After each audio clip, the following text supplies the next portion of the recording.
Praise the lord. ప్రభు అయిన యేసుక్రీస్తు నామమున ఈ కార్యక్రమమును వీక్షిస్తున్న మీ అందరికీ శుభములు తెలియజేస్తున్నాను. విజన్ క్యూటీ ఫెలోషిప్ వారి యేసుతో ఏకాంత సమయం ఈ క్వైట్ టైం కార్యక్రమములకు మిమ్మల్ని ప్రేమతో ఆహ్వానిస్తున్నాను. ప్రతి దినము దేవుని వాక్యాన్ని ధ్యానించుటకు దేవుడు మనకు అనుగ్రహిస్తున్నటువంటి అవకాశాన్ని బట్టి దేవునికి ఎంతగానో వందనాలు తెలియజేస్తూ ఉంటున్నాను. దేవుని వాక్యాన్ని ప్రతిరోజు ధ్యానిస్తూ మన ఆత్మీయ జీవితంలో బలపడటకు దేవుడు కృప చూపిస్తున్నాడు. మనం ద్వితీయోపదేశ కాండం నుండి ధ్యానాలు వింటూ ఉన్నాం. ఈరోజు మన ధ్యానం కొరకై ఏర్పాటు చేయడం లేఖన భాగము ద్వితీయోపదేశ కాండము 7వ అధ్యాయము 12వ వచనం నుండి 26వ వచనం వరకు. ముందుగా ఈ భాగంలో మనం 17వ వచనం నుండి 19వ వచనం వరకు చదువుకుందాం. ఈ జనులు నాకంటే విస్తారముగా ఉన్నారు, నేను ఎట్లు వారిని వెళ్ళగొట్టగలనని నీవు అనుకొందువేమో. వారికి భయపడకుము. నీ దేవుడైన యెహోవా ఫరోకును ఐగుప్తు దేశం అంతటిని చేసిన దానిని, అనగా నీ దేవుడైన యెహోవా నిన్ను రప్పించినప్పుడు నీ కన్నులు చూచిన ఆ గొప్ప శోధనలను, సూచక్రియలను, మహత్కార్యములను, బాహుబలమును, చాచిన చేతిని బాగుగా జ్ఞాపకం చేసుకొనుము.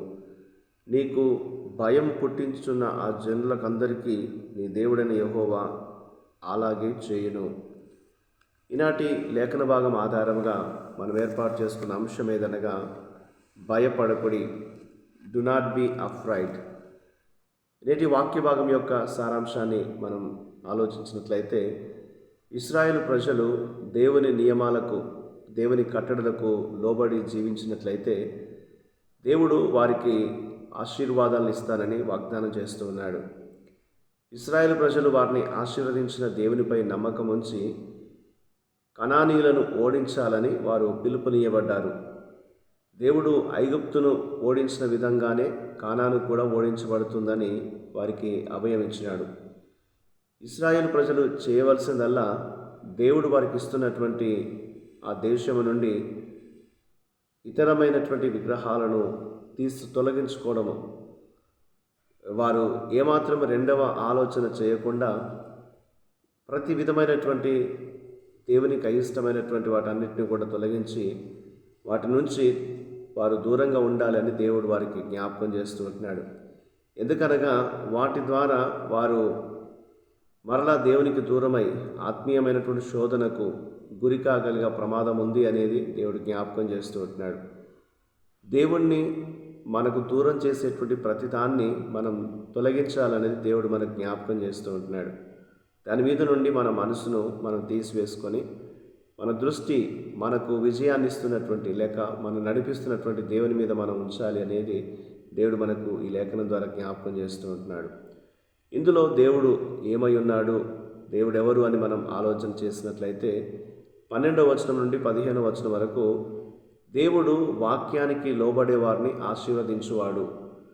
అలాంటి ఆశీర్వాదాలు దేవుని ప్రేమకు బాహ్యమైనటువంటి వ్యక్తీకరణగా ఉన్నవి.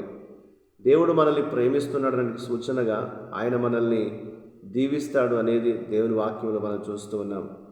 కాబట్టి దేవుని ఆజ్ఞలను పాటించేవారు దేవుని చేత ప్రేమించబడతారు.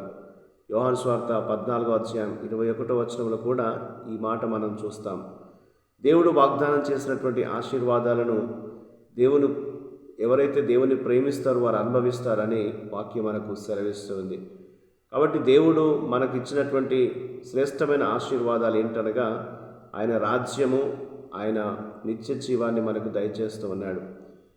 సర్వ మానవాళికి దేవుడు నిత్య జీవాన్ని ఇవ్వాలి అని దేవుడు ఆశిస్తున్నాడు. ఆయన రాజ్యంలో మనందరం కూడా ఉండాలని దేవుడు కోరుతూ ఉన్నాడు. కాబట్టి మనం దేవుని మాట విని ఆయన నామమునందు విశ్వాసం ఉంచినట్లయితే మనం ఆయన రాజ్యానికి వారసులంగాను, ఆయన ఇచ్చే నిత్య జీవానికి వారసులుగాను ఉంటామనేది దేవుడు మనకు తెలియజేస్తూ ఉన్నాడు. ఇందులో దేవుడు మనకు నేర్పే పాఠాన్ని మనం ఆలోచించినట్లయితే 18 నుండి 21 వచనాల్లో మనం ఈ లోకంలో ఎదురయ్యే ప్రతి పరిస్థితికి భయపడకూడదు అని దేవుడు మనకు జ్ఞాపకం చేస్తున్నాడు. ఇశ్రాయేలు ప్రజలు కనానీయులను చూసి, కనానీయుల యొక్క సైనిక శక్తిని చూసి భయపడ్డారు.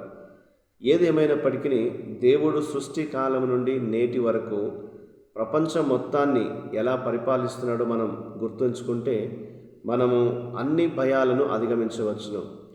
దేవుడు ఈ లోకమంతటిని తన మహత్తు గల మాట చేత ఆయన నిర్వహిస్తున్నాడు, ఆయన నడిపిస్తున్నాడు. కాబట్టి దేవుని శక్తిని మనం గుర్తు చేసుకున్నప్పుడు, లేదా దేవుడు మనకు గతంలో చేసినటువంటి కార్యాల్ని మనం జ్ఞాపకం చేసుకున్నప్పుడు మనం అన్ని భయాల్ని అధిగమించవచ్చు అనేది దేవుడు మనకు జ్ఞాపకం చేస్తూ ఉంటున్నాడు. కాబట్టి మనం దేవుణ్ణి స్మరించుకోవాలి. ఆయన స్మరించుకోవడం వలన భయాన్ని పోగొట్టుకునే శక్తి మనకు దొరుకుతుంది అనేది దేవుడు మనకు జ్ఞాపకం చేస్తూ ఉంటున్నాడు.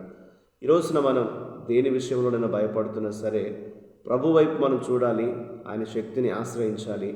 దేవుడే మనకున్నటువంటి సమస్త భయాల్ని ఆయన తొలగించి వేస్తాడు. దావీదు భక్తుడు కీర్తనలో అంటాడు, నాకు భయము సంభవించుచున్న దినమున నేను నిన్ను ఆశ్రయించుచున్నాను అని. కాబట్టి మనం దేవుణ్ణి ఆశ్రయించి ఆయన పైన మనం ఆధారపడినప్పుడు దేవుడు మనకున్నటువంటి భయాలన్నింటినీ తీసివేస్తాడు అనేది దేవుడు మనకి లేఖనం ద్వారా జ్ఞాపకం చేస్తూ ఉంటున్నాడు. కాబట్టి ప్రతిరోజు మనం దేవుని వాక్యాన్ని విశ్వసించి దేవుని వైపు మనం చూస్తూ మన విశ్వాస ప్రయాణంలో కొనసాగాలని, మనం ముందున్నటువంటి ప్రతి పరిస్థితిని జయించగలుగుటకు దేవుడు మనకు సహాయం చేస్తాడని, కృప చూపిస్తాడని నమ్మకంతో ముందుకు సాగాలనేది దేవుడు మనకి ఈ లేఖనం ద్వారా జ్ఞాపకం చేస్తున్నాడు. కాబట్టి మనం దేనికి భయపడకుండా విశ్వాసంతో ప్రభుపై ఆధారపడి ముందుకు సాగే కృప ప్రతిరోజు దేవుడు మనకు అనుగ్రహించినట్లు దేవుని మనం ప్రార్థించుకుందాం.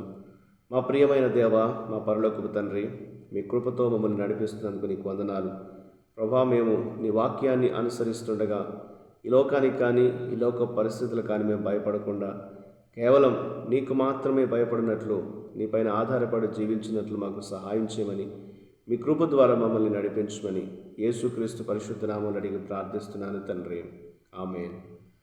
ప్రియులారా, మీరు సమయం తీసుకొని ఈ యొక్క వాక్య ధ్యానాన్ని విన్నందుకు మీకు ప్రత్యేకమైనటువంటి వందనాలు తెలియజేస్తూ ఉంటున్నాను.